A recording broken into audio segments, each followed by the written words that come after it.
Hey everyone, in today's video I'm going to show you guys how to install the sunroof protection film to your vehicle sunroof. So let's get started. These are the tools you need for the installation. So when it comes to prepping your sunroof, we do recommend to wash the vehicle beforehand just to help remove any contaminants that the sunroof may have. Another option you can do is have slip solution, which is just baby shampoo and water mixed together in a spray bottle. Once you have your solution, spray it onto the sunroof, and you're going to use a scrub pad, and all you're going to do is just remove any contaminants, any tar, any sap, or any debris that the sunroof may have. And once you finish scrubbing the sunroof, you could use your hand just to double check and see if there's any rough areas or any debris that you feel on your hand. So the sunroof has to feel smooth.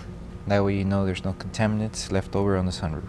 If you do feel any rough areas, just grab your scrub and scrub off that area where you felt it rough until it's smoothened down. So once you finish scrubbing the sunroof, grab a clean microfiber towel and just remove the dirty soapy water. And also make sure you clean around the surrounding area just to make sure, just in case, if the film does touch the body of the vehicle, it doesn't catch any contaminants. And before we start with the installation, just apply slip solution once more. And this time we're going to use our squeegee. And with the squeegee, just squeegee out the solution. And this step is just to make sure we remove any debris that has fallen on top of the sunroof. And once you finish, apply slip solution once more. And now we're going to install the film. So when you have your pre-cut kit, with this one, we do recommend wetting your fingers first with soapy water and just grab it from the edge of where the pre-cut is located.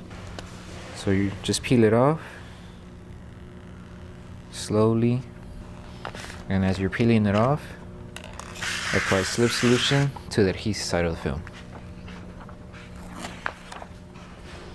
Okay, just finish off applying slip solution. And now we could take it to the sunroof.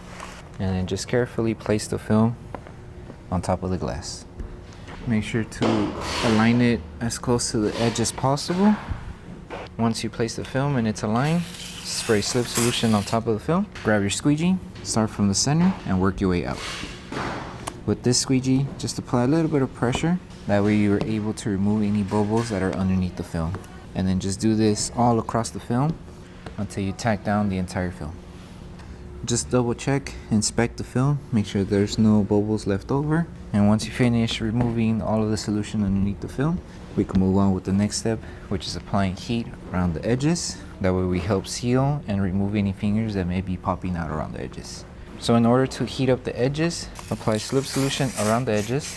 And with this one, you could use the low or the high setting on the heat gun. Just make sure if you do use the high setting, not to be too close to the edge of the sunroof, because if you are too close, you might accidentally burn the rubber around the edge. So make sure you focus on different areas and not stay on one certain spot for too long. So once you finish with the entire installation, just make sure to clean off the sunroof. And when you're cleaning off the sunroof, make sure to start from the center and work your way outward. And the reason we're doing this is just so we don't catch the edges of the film, because if we start from here and we go in, the microfiber towel might catch around the edges of the sunroof and damage the edge. So we want to avoid that. So just start from the center and work your way out. So once the installation is done, we do recommend to wait about 24 hours. That way the adhesive on the film cures to the sunroof. So just make sure not to wash your vehicle for about 24 hours. That way the adhesive is able to tack down to the sunroof. And this is the final result. If you guys do have any questions, feel free to comment below, or you could email us on our customer service email. We hope that this video helped you guys out with the installation. Thank you guys for watching. We'll see you guys in the next one.